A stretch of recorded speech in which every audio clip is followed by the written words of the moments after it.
Good evening and welcome to the German House. I'm Joanne Halpern, the director of the German Center for Research and Innovation. There are so many different events tonight in New York City, but you made a wise decision by coming here. Our panelists this evening, who come from academia and industry, are going to focus on the genome editing technology that Science Magazine called the breakthrough of the year in 2015. We're going to learn what CRISPR is, its history, and how it's revolutionizing the way research is conducted. We'll also learn about different applications of CRISPR in plants and animals, as well as some of the patent issues that have emerged. Before we introduce our speakers, I wanted to just say a few words about the German Center for Research and Innovation. As an initiative of the German government, we were created to help foster collaboration in science and technology between North America and Germany. And in addition to organizing panel discussions and other activities, I want to just mention one aspect of our work that's relevant to many of you in this room. If you're looking for research funding for Germany, in Germany, funding for entrepreneurship, information about technology parks in Germany, as well as research institutions in Germany, we've put all this information together on one website, germaninnovation.org, to make it easier for you to find everything at once. You're also in the building where many of the major funding organizations reside. If you have specific questions about scholarships and fellowships from particular organizations, such as the German Academic Exchange Service. Actually, Solveig, are you here? Okay, German Academic Exchange Service, you can go talk to Solveig later. The German Research Foundation is also in this building. We also can connect you with the Alexander von Humboldt Foundation, as well as many others. I'd now like to thank our speakers, Dr. Paul Bernasconi. Paul, where are you? Oh, there you are. Okay, Paul Bernasconi, Director of Molecular Biology and Manager of the RTP Plant Science Center at BASF. Professor Branko Dzevnik, there, right over here. He is the head of the In Vivo Research Facility at CCAD at the University of Cologne. Dr. Ghassan Yahia, Scientific Director of the Genome Editing Core Facility at Rutgers. And our moderator, Dr. Benedikt Bosbach, is a researcher at the Oncology Target Discovery Program at Pfizer. And their biographies can be found on the handout in front of you. I'd also like to thank our co-sponsors, Judith Scheft, right in front of me here, Vice President of Technology Development at the New Jersey Institute of Technology, Camille Saylor, President of the European American Chamber of Commerce in New Jersey, and Bob Carullo. Is Bob here tonight? Oh, okay, Bob from SMART. Their EU Getting to Know Europe grant has helped to make this event possible. Also, a very special thank you to the University of Cologne, one of Germany's excellence universities, and especially Eva Bosbach, who will soon be in charge of the university's liaison office here on the 15th floor of this building. I'd also like to thank BASF and Curtis Zimmerman, who has been a great supporter and advisor. Curtis is over there. He's been working with the GCRI since 2011, has always given us wonderful advice, also helped us find our speaker tonight from BASF, Paul Bernasconi. Last but definitely not least, the GCRI team, who worked tirelessly behind the scenes. Julia Joncheda, Edwin Linderkamp, and Katrin Piromalis. Edwin is over here in the second row. He's going to be tweeting tonight. Our hashtag is CRISPR. Our Twitter handle is at GCRI_NY. So please join the Twitter conversation. And now I would like to, and also you can see the Twitter handle here. It's also on your handout. So you can find it, the Twitter handle as well as the hashtag. I'd now like to give the floor to Camille Saylor, President of the European American Chamber of Commerce, New Jersey. Sorry, thank you.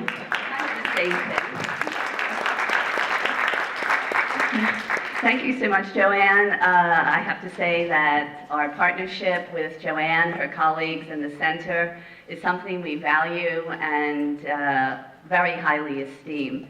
Before turning the microphone over to Benedikt, our moderator, I wanted to set the stage briefly for how we got here and why we're here. As president of the European American Chamber of Commerce of the state across the river, we have been privileged to receive 3 successive Getting to Know Europe grants in a row. These are very competitive grants given by the EU delegation in Washington, which has allowed us to organize forums such as this one. Just this past year, we've done cybersecurity in Baltimore, commercializing innovation in Princeton, with NJIT in Newark, workforce development, all with a transatlantic focus. We're very pleased that we've had such a great turnout to this particular event, and I think that is great testament to both Joanne's scope and credibility in the community, as well as the actual substance, CRISPR, which of course is cutting-edge technology. We, April 19th, have our final forum under this particular grant on transatlantic success for SMEs in Philadelphia with the Philadelphia Science Center. So we're hoping maybe to see some of you make that trip to Philadelphia. Under the grant as well, we've done policy briefings for Congress and a couple of cultural events. Setting the stage now for our panel, I don't think it's any secret that our transatlantic ties are more important than ever. Given the realities of the political and economic spheres and what the transatlantic relationship means in terms of value, lucrative consumer base, as well as all the numerous historic as well as broad economic, political, social, cultural ties, our gathering here, I think, is very special. And as Joanne mentioned, there's always competition in New York for people's time. So thank you very much again for coming. As an attorney with private clients, as well as wearing my chamber hat, I just wanted to mention a number of ways that the transatlantic relationship continues to flourish, because of some of the other realities that are going on in the world. Now more than ever, as I said, we need these ties to grow and prosper. And from my vantage point, I see a number of policy changes that might be on the horizon that could benefit anyone interested in CRISPR technology. We have a very diverse audience here.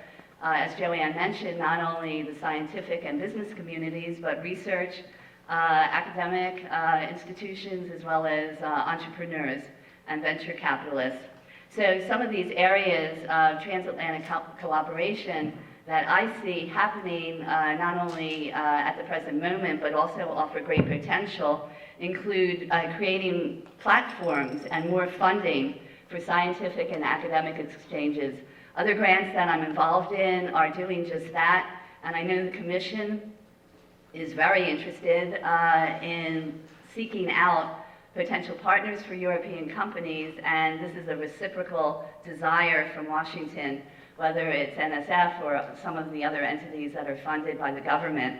Patents and other IPR initiatives for joint collaboration is something that is at the forefront of a number of dialogues, whether government to government or private sector through NGOs. And finally, facilitating access to capital and talent. I think that probably has to always be at the top of anyone's priority list. So please enjoy the substance of the panel. I think we're all going to learn a lot, and then of course we'll have a networking reception afterwards. So again, on behalf of our Getting to Know Europe team, funded by the EU Commission in Washington, thank you very much again, and I'll turn the microphone over to Benedict, our moderator. Thank you.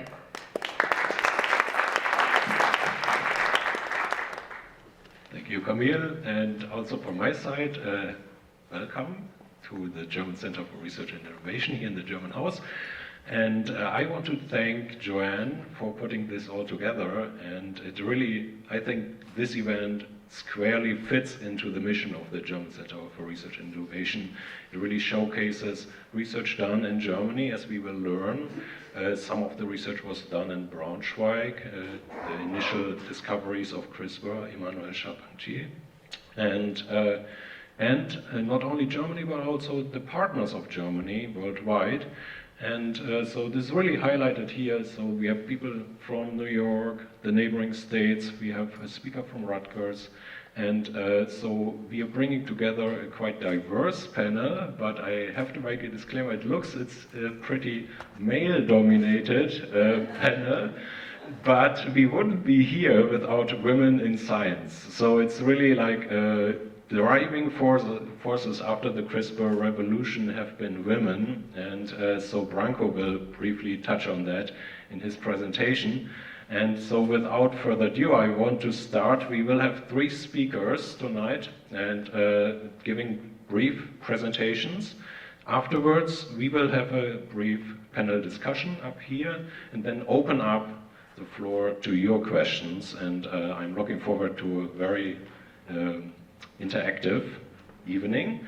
And going now to Branko. Branko actually trained me as a scientist. So it has come full circle. 15 years ago in Cologne, where I studied, Branko was at the time at a biotech and specialized on making mouse models. And so he taught me how to engineer mouse ES cells. And this eventually brought me here to New York. So thank you, Branko. And so it has come full circle. And Branko had the time now to come from Cologne, from our partner institution for tonight, the University of Cologne, had the longest commute and will introduce CRISPR technology to us. And without further ado, Branko, the floor is yours.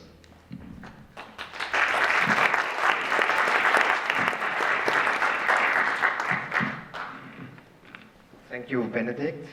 I'm feeling really old now. And yeah, first I want to thank the organizers for inviting me. Also, it was a long trip. It's very nice to be here. Also, thank the audience for coming and showing up so largely. And it's my pleasure to start the evening with a presentation where I introduce a bit, in a very general way, the technology. This is the CRISPR Research Center, the Cologne Cluster of Excellence for Cellular Aging-Associated Diseases. As was mentioned by Joanne already, Cluster of Excellence. We bring together clinical scientists and basic scientists in one large research center to kind of translate findings into clinics. And what I'm doing in there is basically researching on translate technology, but also providing services to generate such models. CRISPR in press. CRISPR is a hot topic. You're here, and you've read about it in the recent years, of course. There's some German slides as well in here, some German pictures like a bioethical Armageddon. That's from a screenshot from a TV presentation like Brave New World, or The Disruptor, or this one I found really nice, a recent novel which is pretty famous already in the, from Martin Suter, Elephant. Mad scientists create a little pink CRISPR elephant. Yeah. So okay, so it's in the press area, but take a large step back in time, what happened. And so man shaped nature and its ecosystems for thousands of years. And about 10,000 years ago, they started with domestication as well. Domestication, I'm not going to plants. We have another speaker going to plants. I'm talking about animals, basically. Domestication of animals started about 10,000 years ago and ended up in kind of the dog we wanted at this time, but also due to selection processes, not biotechnology selection, ends up in a diverse series of small ones, large ones, strange-looking ones, or even stranger ones. And that's done over thousands of years without any biotechnology. But about 100 years ago, but in the last century, gene technology came also on board.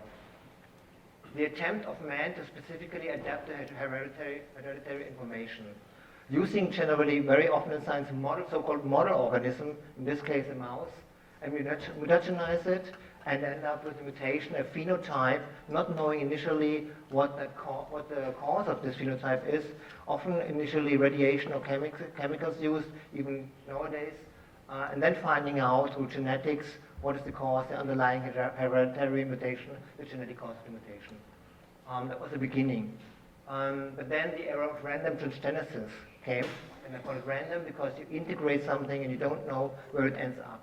Started about 1974 with Rudolf Jähner, still at MIT here in Harvard, still a famous man, which many of you may know, virus integration in mouse embryos. He managed to put viruses in mouse embryos and transmit this to the germ line and make a mouse out of it. So 1881, these guys made first transgenic mice from microinjection of DNA, and then just about a year later, Ralph Prinster came along and created with transgenic mice which excess growth hormone, which made it on the cover of Nature, gigantic mice growth hormone. So they were the first real transgenic mice which had been done. And how that works is briefly shown here, and I think most of you know this kind of picture, where a needle with DNA solution is tweaked into a one-cell embryo, into pronucleus, is inserted, blows it up, basically the solution goes inside and integrates somewhere in the DNA, and you can create a transgenic mouse. That was the start. But then a couple of years later, only a couple of years later, there was the area, I would call it, of embryonic stem cells. And that started by the isolation of embryonic stem cells by 81, and a German transmission of the assays. They were successfully put back into an embryo and created a mouse. And then Smithies, Evans, Capecchi, all of them, 2007, the Nobel Prize winners, were able to modify these embryonic stem cells at will and precisely, put them back in the mice and have a germinal transmission, and so the first time modify a mouse precisely. And this works basically, you can see it on the picture here, you collect your embryonic stem cells, most individual cells, and place them into an embryo which is a couple days older than the one you saw before, which is a whole, the blastocyst, put them in, and hopefully they integrate and form an animal, which would be, in the first case, a chimera composed of two different genomes, which hopefully transmit into further generations. So that was for a long time the ultimate goal which you had, and was kind of cumbersome to achieve. The era of endonucleases really started off in 2012 with this seminal paper, a programmable dual RNA-guided DNA endonuclease in adaptive bacterial immunity. And the important sentence in that one was to exploit the system for RNA programmable genome editing. Jennifer Doudna and Emma Charpentier, the two women in science which really brought this on. And there are some other people which I have no time to mention, which were really crucial to develop this technique, but it started off at that time. So where does CRISPR-Cas, I'm calling it here already, comes from? It comes from a bacterial immune system, which wasn't not really known for a long time, and somehow even by chance a bit found that there is a kind of immune system even in bacteria. So if there is a virus or any foreign DNA invading a bacteria, they can integrate cuts and short fragments, integrates into a CRISPR locus, and here comes the term CRISPR, clustered regularly interspaced short palindromic repeats, kind of regular integrations.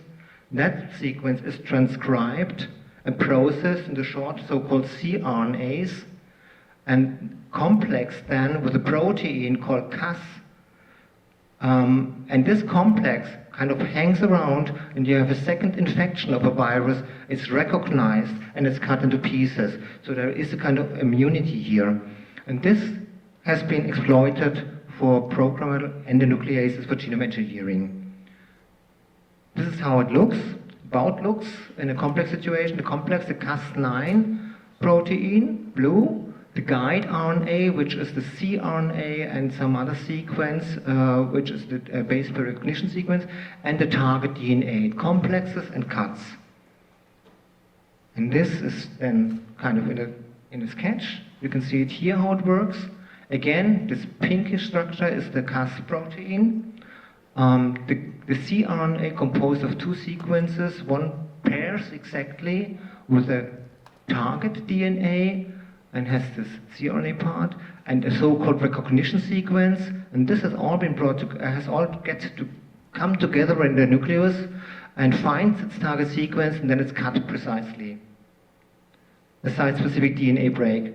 So then, already it was clear-cut, basically, you have to develop a little sequence, 22 base pairs, and put this homologous to a specific DNA region, put Cas in, put sgRNA in, and it will find the sequence and cut.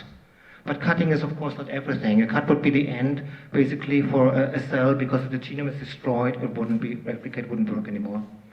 So the important part, basically, is how does it realign again. So you can now specifically cut the target DNA, and the cell The eukaryotic cell has basically two different mechanisms to repair this.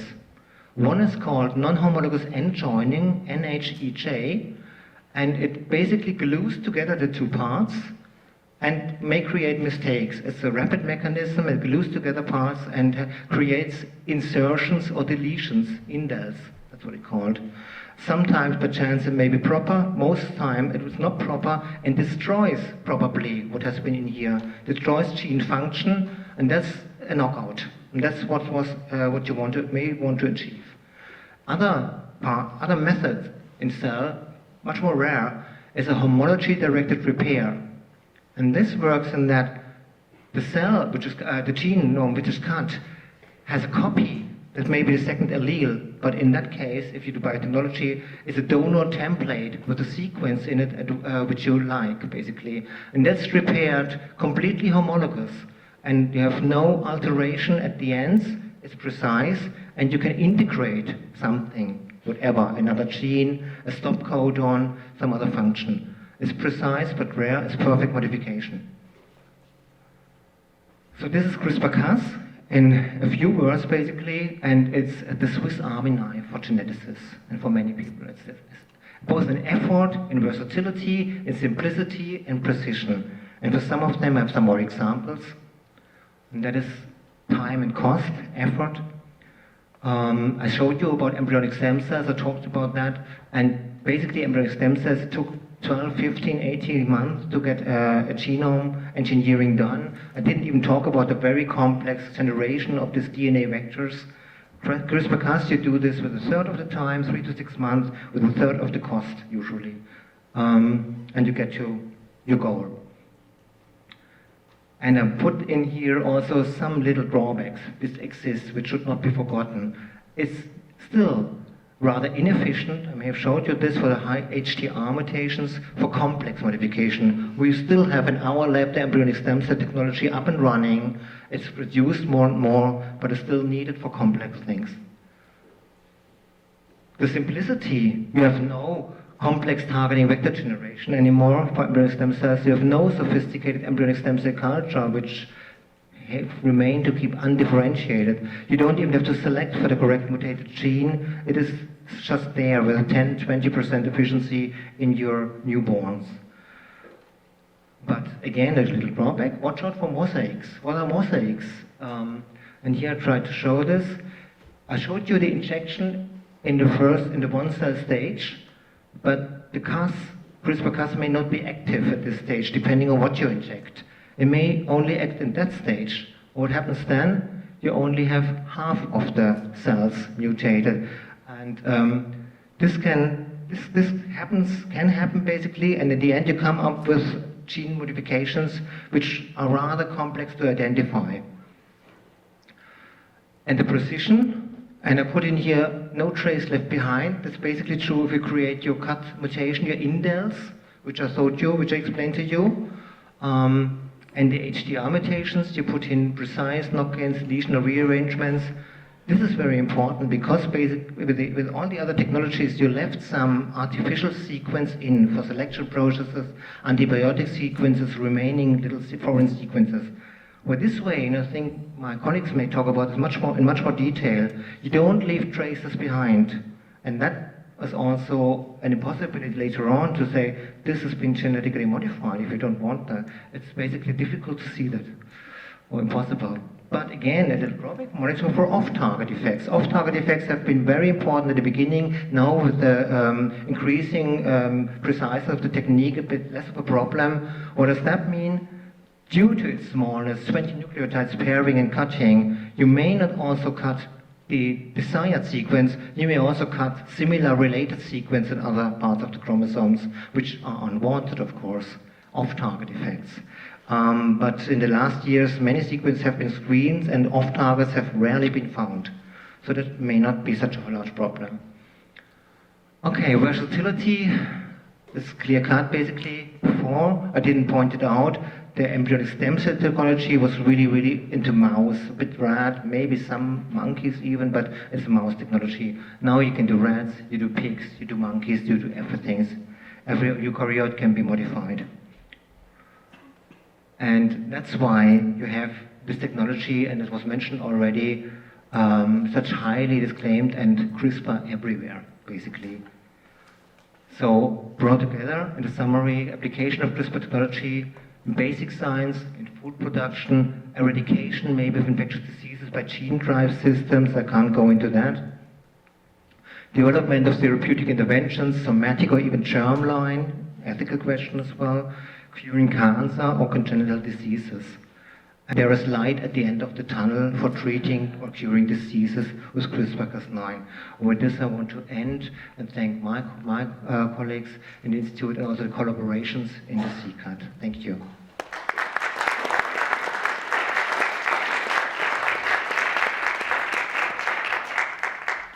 And thank you very much, Branko. This is a great introduction into the topic, and I think you already got a flavor of which very challenging questions you can address with CRISPR-Cas9 technology, very diverse questions. And I want to introduce now Ghassan, who made his way across the Hudson.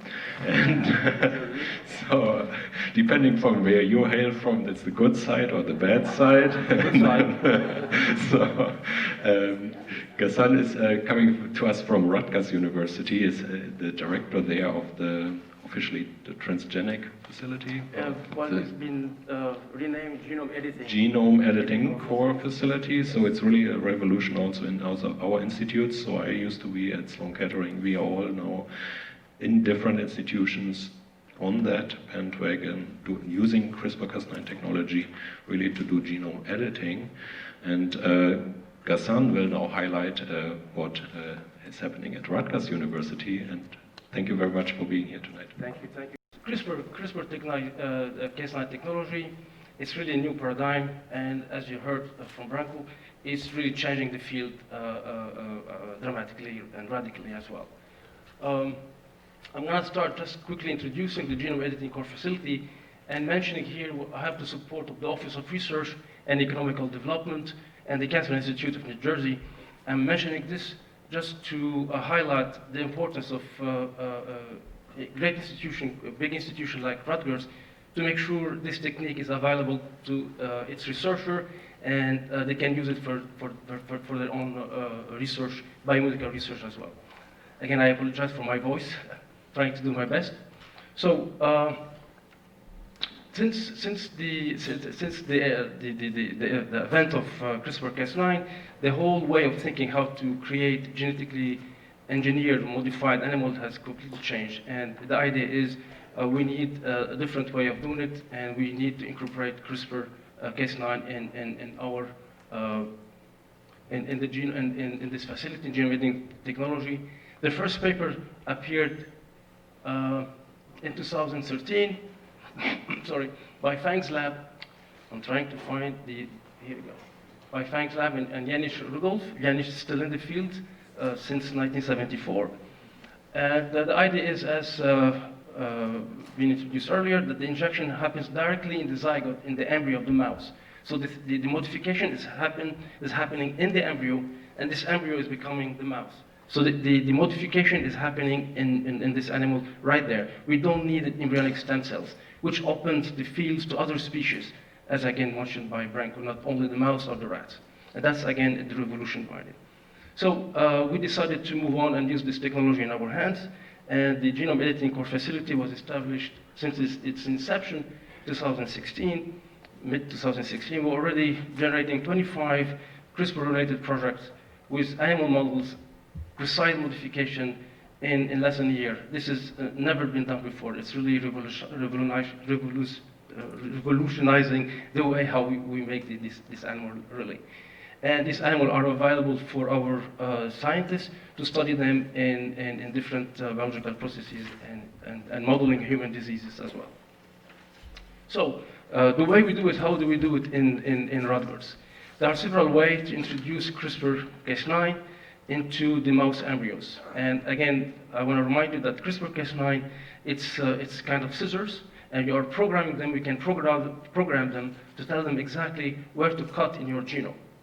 And the way we do it here is we decided to use the protein Cas9. The protein Cas9 is available. We can buy it commercially available. We just buy the protein Cas9, and we need only these two components. As Branko mentioned them earlier, the CRISPR RNA, the CRRNA, which is a small RNA molecule that can be synthesized by a machine. Well, again, order it, pick up the phone, order it, and have it. It can be done very easily. It costs a couple of hundred, no, less than $100. Just to tell you how easy it is to do it. The other component is the tracer RNA, which is the common part of this complex here.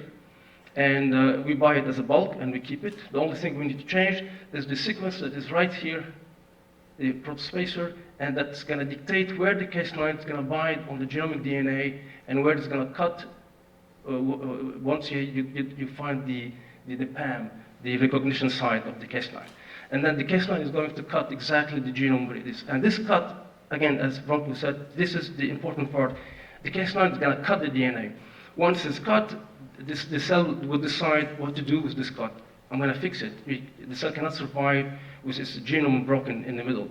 It needs to be repaired, so they mend it back together, either correctly or imprecisely, and then creating knockout or modification. So this is the way we wanted to do it. Have the protein Cas9 and buy the synthetic RNA and use them directly in the animal.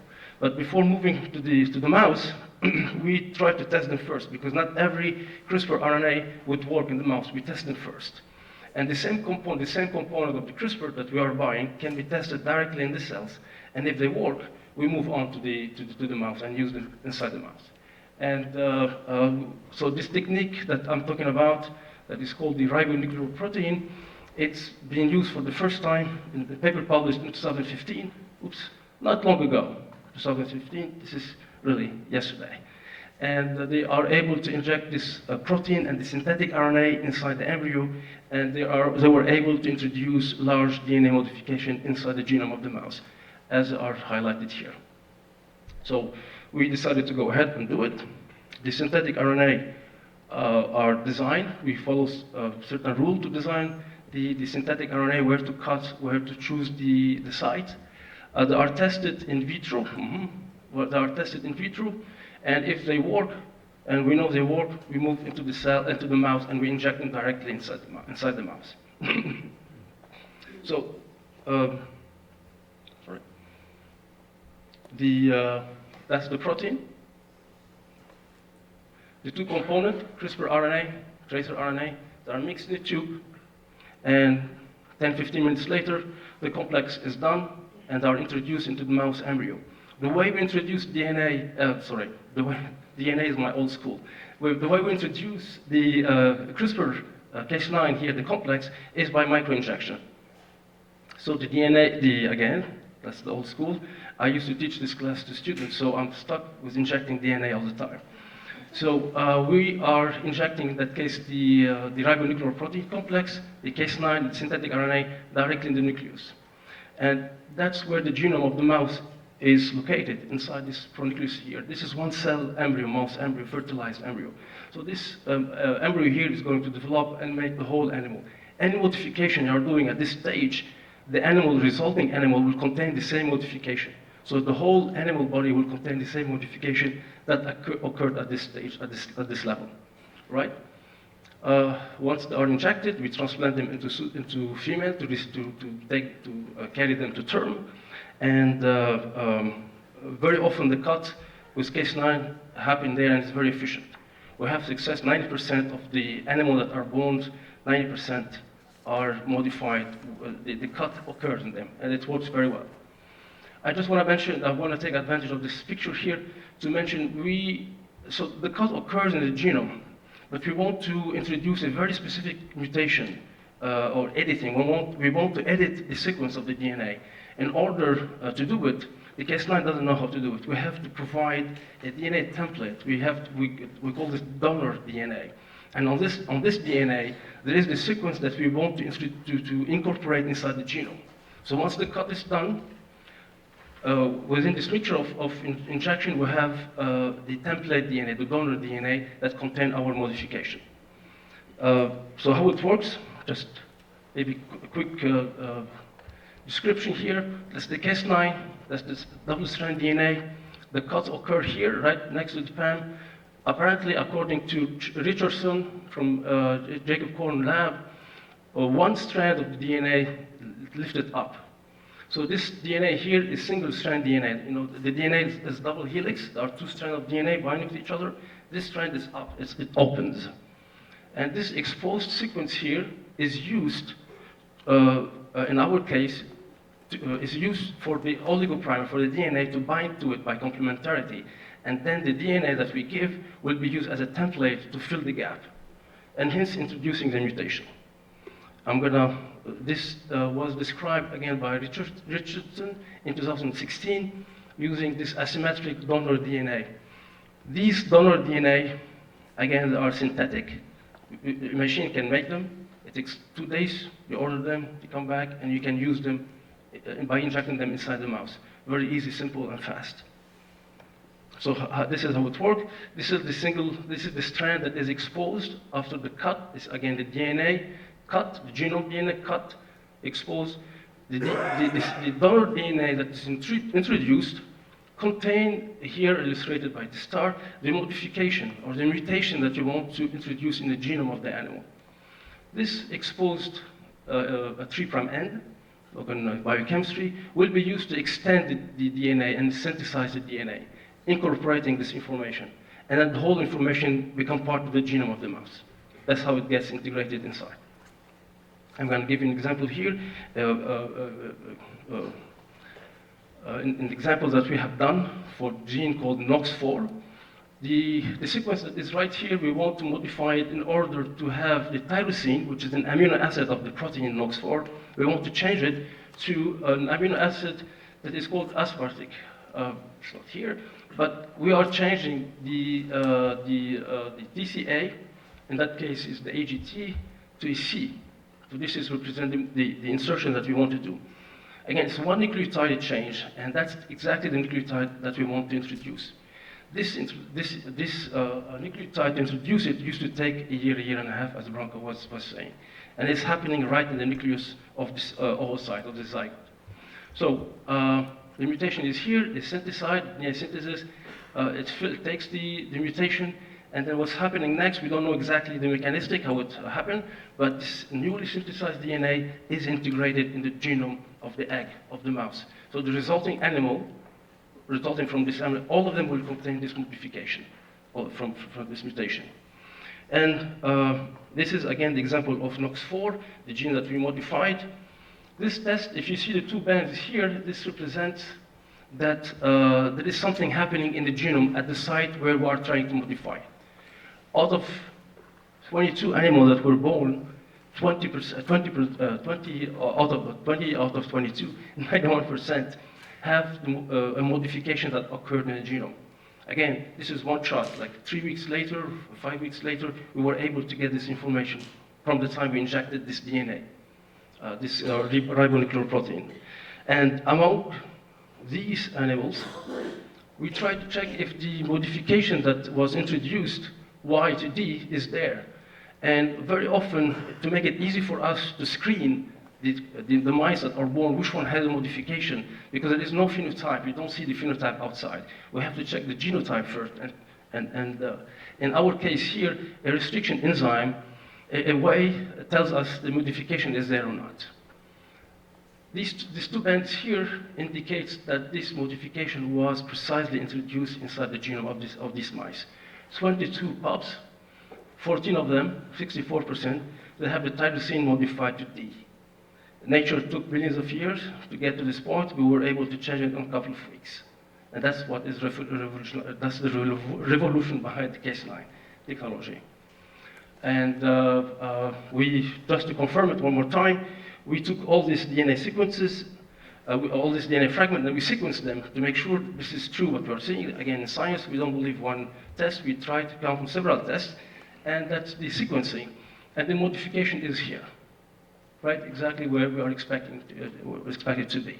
So these mice, all of them have this modification introduced as easy as that. The protein is bought from a company, the synthetic RNA bought from another company, the single-strand DNA from yet a third company. We put them all together in a mixture, inject it inside the mouse, and we're able to edit the genome of the animals.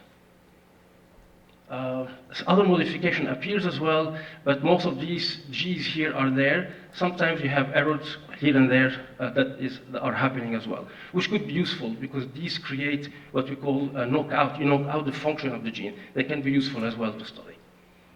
So it's a powerful tool, and it's working in our hands. And as I said, we are producing really large amount of animals with very specific modifications that responds to, that our PI, our scientists need to know how this protein work or how this such disease function or progress. And more importantly, I'm going to give you this example. In New Jersey Medical School in Newark, we have a very strong team, a cardiovascular team. They study heart diseases and more importantly, heart attack. Once the heart attack occurs, a lot of tissue, the muscle tissue start dying and getting damaged. In order to rescue, you think by restoring the blood flow inside to give food to these cells that are dying, actually is not helping. The cells are dying even more. This is the ischemia reperfusion that actually is exacerbated, and they want to understand how this mechanism is happening and how it occurs inside the mice. So there is something called autophagy that is right now a hot topic, a very hot topic. Autophagy is a mechanism of degradation that is mostly acts as a survival mechanism, that the cells try to clear out the garbage quote, inside the cells. But in the case of a heart attack, it's not doing the job. There are more and more cells dying, and they try to understand what's going on. So it's a very complex mechanism, a very complex pathway, and most of these genes that are involved here, we are touching them, we are manipulating them, we are modifying them. And the scientists working on them, I'm not working directly on this project, we are the service providing these models to them. Sorry. They are giving them models to study and understand how these interactions happening, and it helps them come up with a solution, maybe medicine to target such protein or such another protein. But the fact that we can modify this information and how the protein interact with each other is never happened before that easily. And it gives our scientists really to take risk and try to think of a new way to design these models and understand how they work together. Lastly, I just want to finish with the last slide here, that the Cancer Center, the Cancer Institute in New Jersey are also a big supporter of the genome editing core facility for a simple reason. Mutation are the causes behind cancer formation and progression. Modeling these mutations in mouse helped tremendously the scientists to understand how these cancer molecules, how these cancer genes interact with each other and the formation of the cancer. So really giving them cues to study and to analyze.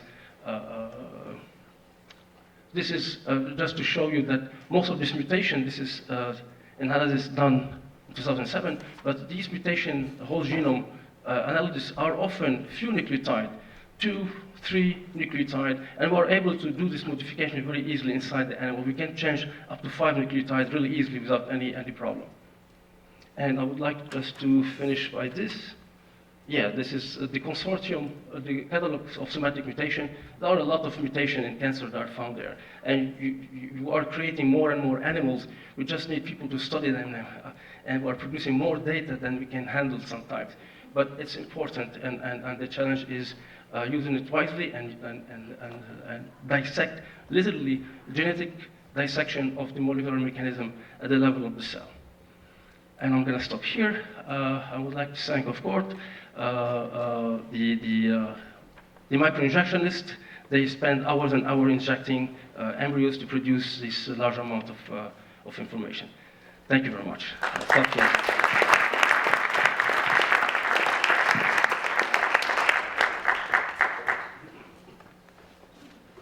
Very much, Ghassan, for a very lively introduction to the topic. And thank you so much, our speakers, for the presentations. And we will, as I said, like very briefly discuss here, but then really would like to open it up to you. I think like the best questions usually, like I've been to a few of these GCRI events, and it has always been like the audience that has the best questions. So I really would like to quickly come back to you. And so I just wanted to start, I'm really intrigued, like, so big companies are jumping on this. And Paul, if you could elaborate a little bit more, you mentioned, so you just like struck this agreement. How do you envision, like, how long will it take from now, from today, until you will have your first CRISPR modified product on the market? I can always say it's a trade secret, right? Well, let me put this in perspective, because it's also a value proposition for using this technology. There are some products that are genetically modified that have been on the books for 20 years. They have hurdles, they have issues, and so forth. But it's not uncommon to take at least 18 years to get something on the market. With the CRISPR-Cas system, because you can cut down on you can parallelize the experiments, and you can cut down on the selection time, you can cut down and also because of the cleanness of the method, you have to have fewer rounds of breeding to make sure that the material is clean. The limiting step is still, no matter how hot it is, and no matter how hard you try, it will take 150 days to grow corn. So, and if you need to have 2 generations, and we have nurseries here, and we have atmosphere in Hawaii, in Puerto Rico, it will always take 150 days.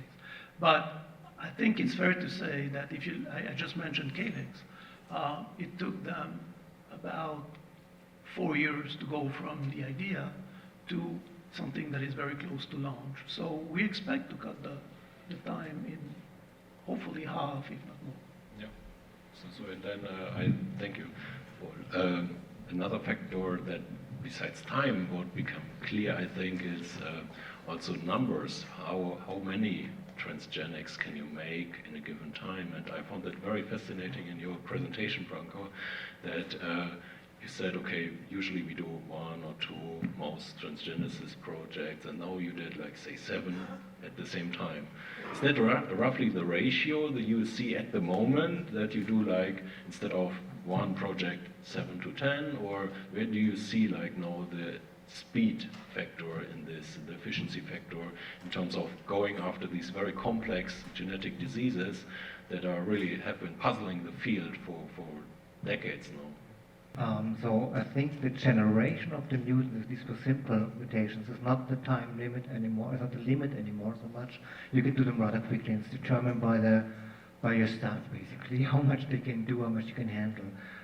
What's rate limiting now is basically also when you're really generating animals, still mostly mice, and there is animal care involved, there is expense or high expense for scientists and for society, of course, to have your animal housing, and multiple, it's still carefully chosen. We do literally hundreds now, and it's a lot, and but it's costly. It's still costly to do mouse research, so to say, or this kind of research. For clinical applications, my other speaker mentioned this, it's each individual patient needs to be treated basically by the technique. There's a kind of natural limit here, of course. You can't do this. It gets just at the stage where it's really costly. For the complex mutation, it's actually really interesting because I didn't go into that, but when you did do complex mutation before, it took even longer. A very long time, and you have to, there are 2 alleles, you have to intercross species to get them homozygous for homozygous mutation. Now you take one mutant and inject your CRISPR-Cas into the mutant and generate a second mutant onto first one, or a third or fourth. So you get your complex mutations within a short time frame even. It's still demanding, it's not easy to do, but of course that's a large gain as well. Thank you. And going right to Ghassan. So speed, different factors, and complex diseases. Now, there are off-target effects. So if you introduce like multiple mutations at the same time, you potentiate basically the off-target effects. Have you studied those? Like what's in your like daily routine? Like what do you see? Is this an issue? How do you handle that?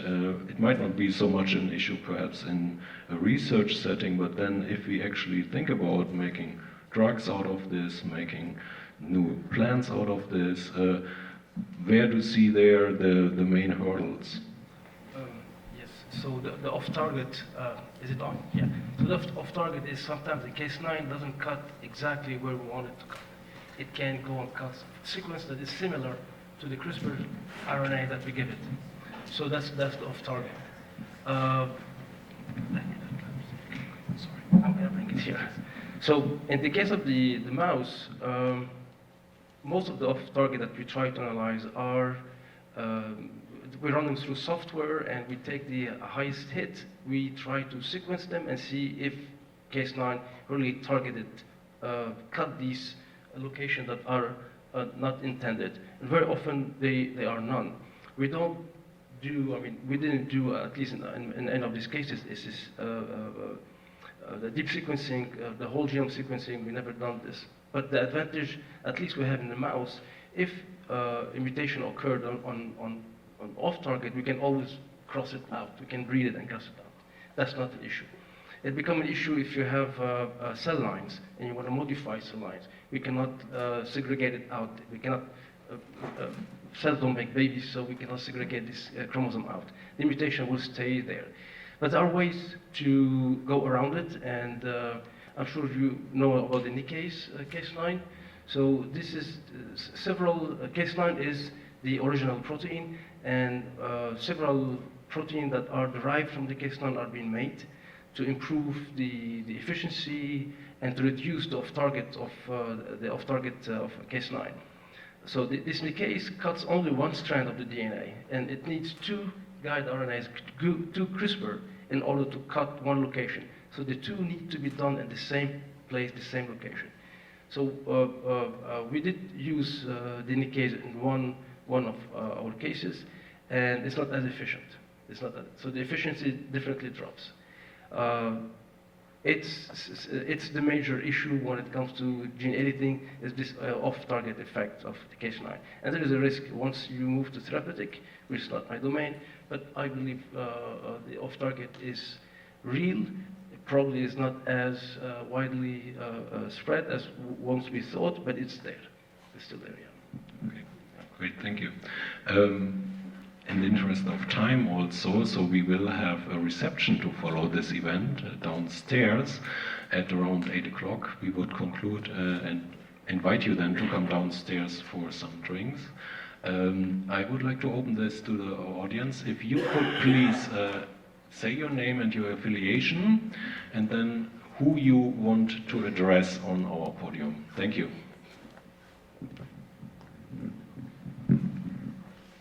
The gentleman. Jeff Robbins, I teach at Rutgers University, basically a research course on technology. One of my students is doing a paper on CRISPR. But what I'd like to address actually could be to all of you, because there is controversy, as you might expect. Technology is a double-edged sword. And there, for example, with plants, you basically, as I see it, to improve the plants, to improve the food. But when and with people, like Huntington's disease, that could be, but given the power of the technique for misuse, in other words, creating, quote, designer babies, have you, any of you thought about or discussed how the technology, could basically not achieve the benefits and the promise because of misuse? perhaps we can keep it then to one speaker that we can address a lot of questions. That's a very important question you're raising. If you're fine, I take this and answer this one. And clearly, I mean, the facility with which we now can modify genomes is really what is making this potentiating basically what the discussions we had since the 1970s when we started with biotechnology. And so now, at least from the research side, I think we all are very aware of the potential drawbacks of this technology. And so the research community, at least, very early on, under the leadership of Jennifer Doudna, who you saw, who was pioneering together with others this technology, put together panels of researchers to say, okay, we ourselves have to make sure that this is not being used in the wrong way.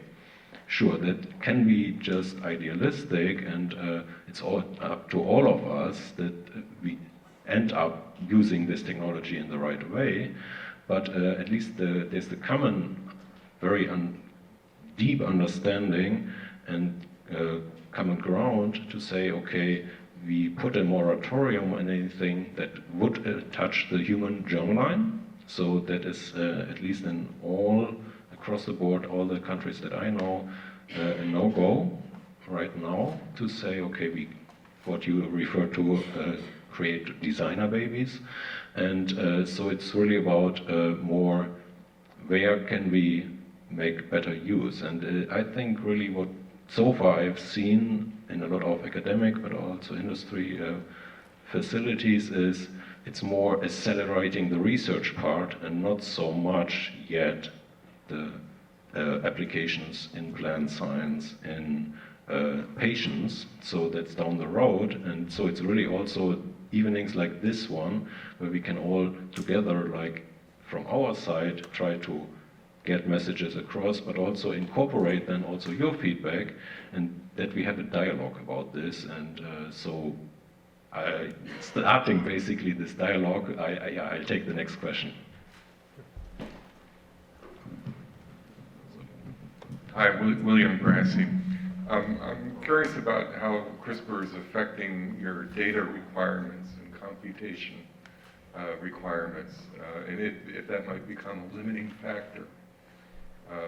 Do you see an explosion in the amount of data that you're having to store and the expense of analyzing it?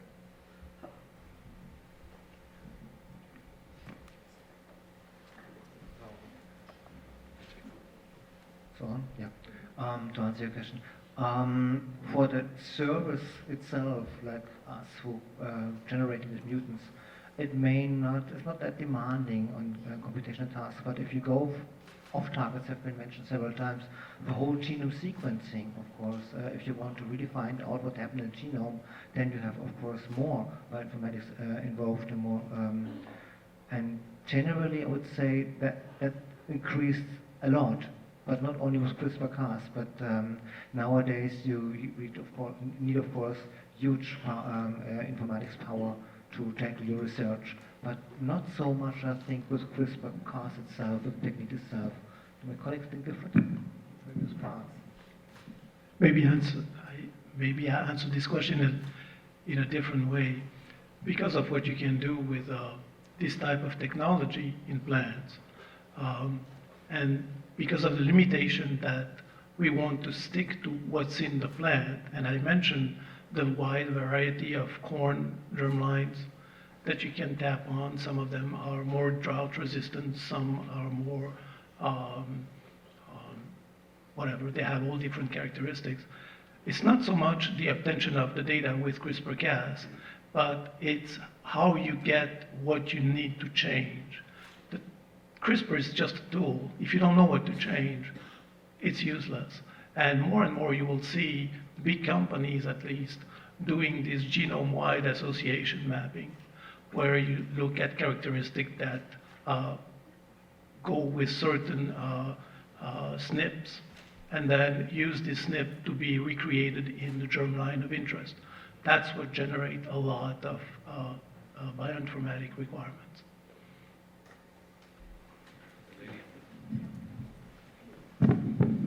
Hi, Sharif. This question is for Ghassan. I understand the application into embryos and editing the genes in embryos, but regarding medical application of this in gene therapy in adults and grown-ups like cystic fibrosis and so on, is there any chance that CRISPR can become druggable in a sense that can be used in adults to fix the genes? Probably I'm not the person to ask this question, but I'm sure we're heading there, yeah. We're heading there at one point, and that's the whole premises of having this CRISPR technology in gene editing. It may not be just Cas9, there are other programmable endonucleases similar to Cas9 that might be involved as well. But I believe the panel exam want to comment more on that. But we're heading toward that in the future. Yeah, I can briefly comment also on that. It's so we have to keep in mind, not keep in mind. Some of you might know, I see a lot of familiar faces, and but the Cas9 itself is a very big protein, so it's not easily to package it, say in viruses or something, into bacteria. So people are working on basically defining the minimal version that is needed of Cas9.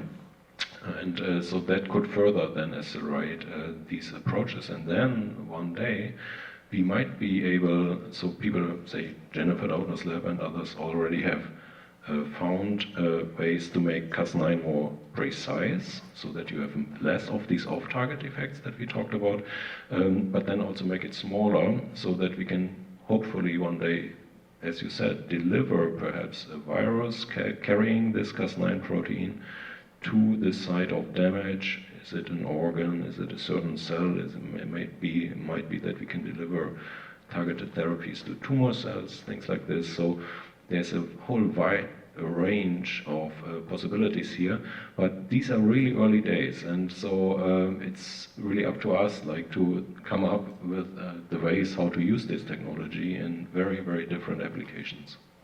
Thank you. Hi, I'm Gina Kim. I'm an attorney at Lattice and Perry. And I have two questions. My first question is to Dr. Berlusconi. You mentioned how CRISPR technology made things easier for smaller companies to jump in because the time and cost concern is a lot less. And I just wanted to know what you think the impact of that would be with like a long-term innovation. And the second question is for everyone on the panel. I am a patent attorney, and I just cannot not ask what you sort of think of the patent battle that has been getting a lot of media attention, almost as much as the technology itself. And I just want to know if you ever think that this IP aspect of it gets in the way of research, innovation, and things you do in the academia. Thank you. So I'll start with your first question about small companies. I think this is extremely good. I think it brings diversity. It eliminates what we have now, kind of a monoculture, without pun intended, about gigantic companies. And NBSF is not that gigantic, so I can say gigantic, who essentially corner the market and have to go for where the value is.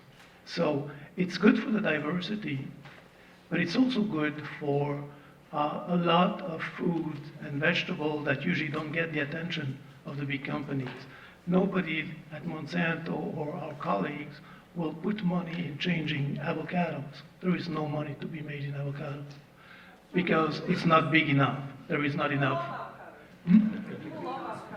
Yeah, but the market is laughable compared to corn and sorghum. So it will allow, and the potato is an example, it would allow to use these techniques to, I'm not going to say neglected vegetables, but I'm going to say it anyway, where there is not enough money to be made. So I think overall, it's very good. Just maybe a quick comment. Yeah, it does distract from the science, these patent battles. And we follow it as well, and we read in the blogs, and you can see the heated debate between scientists for and against. It doesn't create a healthy atmosphere sometimes, because the truth at the end is going to be diluted in between, and there is no really one truth to it. It's a double-faceted truth, and need to be shared between, I believe. Yeah. On the other hand, I have to say, so I was, until November, I was at Sloan Kettering, and so we're doing research in an academic setting, and I was really blown away with basically a new common sense of sharing. So say, for example, Feng Zhang's lab at the Broad MIT, very early on, everything they published, they made available to every researcher. And so that is really like a crowdsourcing or so, basically idea. And that greatly contributed to this revolution, that people didn't say, this is mine and nobody else should use it, but they said, okay, I might have invented it, and then the lawyers can sort it out, but at least within the research community, it has really spread, and it was so easy, like they deposited the necessary plasmids in a repository that every academic researcher can tap into, and this really has brought so many applications within less than 5 years. And so I think that is really to the credit of all these researchers that say, we want to promote this exchange, and that really is, I think, the very positive side of this revolution. Yeah, and to make amends to my not so generous comments before, a lot of this technology is available on a non-exclusive basis. So even if you go in and say, I'll give you all this money to be exclusive, they won't do it because of their principle. And they also have some interesting, and I think very good ethical, we were talking about ethics before, and they have some very good and ethical guidelines on, if you go in and say, I would like to improve tobacco, they'll say, sorry, we don't believe in tobacco, you can't have it. So I think it's also to their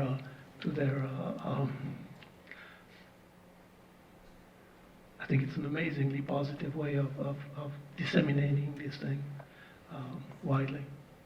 In the back. Süleyman from Columbia University. So I'd like to learn more about the limitations of the CRISPR technology. For example, what happens once we want to correct a point mutation where there is no PAM region for Cas9 to target? Yeah, that's really the limitation of Cas9. You need this PAM, the NGG sequence, or the dinucleotide, in order to tell Cas9 go cut there. But if there are no NGGs, I believe every in 40 nucleotide you have double GGs. But there are some sequences where there are no PAM sequence, and that's where other endonucleases comes into the picture, where CPF1, for example, has different PAM sequence, and we are using these as well. And they do work. I didn't talk about them here, but we are trying them, and they do work. Not as efficient, but they fulfill their job, yeah. Basically the same. Can only add to that. Yeah, there are many variations now, and of course, a lot of research going on in the field of Cas, of different Cas for different species, and NGG is not the only one on the recognition side. Yeah, but there is a limitation. Yes. Okay, we take one more question, and then feel free to interact with us downstairs with everyone, and so please. Hi, excellent panel. Thank you very much. I'm Catherine Craven, and I'm a clinical informaticist at Mount Sinai, so I'm way on the applied end with systems. But I'm coming out of University of Missouri, where there's a lot of excellent veterinary medicine research. And as I'm sure you well know, and maybe other people in the audience know, often the next step in terms of, between mouse models and trying things in plants, before we take it to, the gene therapy in humans, things are tried in veterinary schools, and amazing, amazing innovations are made there with tissues for replacement, say cartilage in knees, joint replacement. What's the conversation surrounding CRISPR-Cas9 in veterinary schools at this point? Can you talk a little bit about that? So not too much, basically. And I can only speak for Germany here. Veterinary schools, actually, I don't really know. I'm working a lot with vets. We do common meetings and conferences, and this is a topic of a whole series of talks, of course. So it's a large interest, and you're absolutely right. This usually transferred to larger animals. It certainly goes into laboratory animal medicine, at least, or laboratory animal science. How much it goes into vet science directly, vet schools, at least in Germany it does, but probably at a slower pace. Absolutely, ethical issues there, of course, but I can imagine there's tremendous amount of excitement. And again, this is so very new. What we're talking 2013, and it's 2017 barely. So we'll see what happens in the next year. Thank you. Thank you for that conclusion. Thanks. And as we said, we invite you downstairs also to further interact with us. Thanks again for the GCRI to host this event, and thanks all panel speakers. Thank you for coming, and I hope you enjoyed the event. Thanks. Thank you.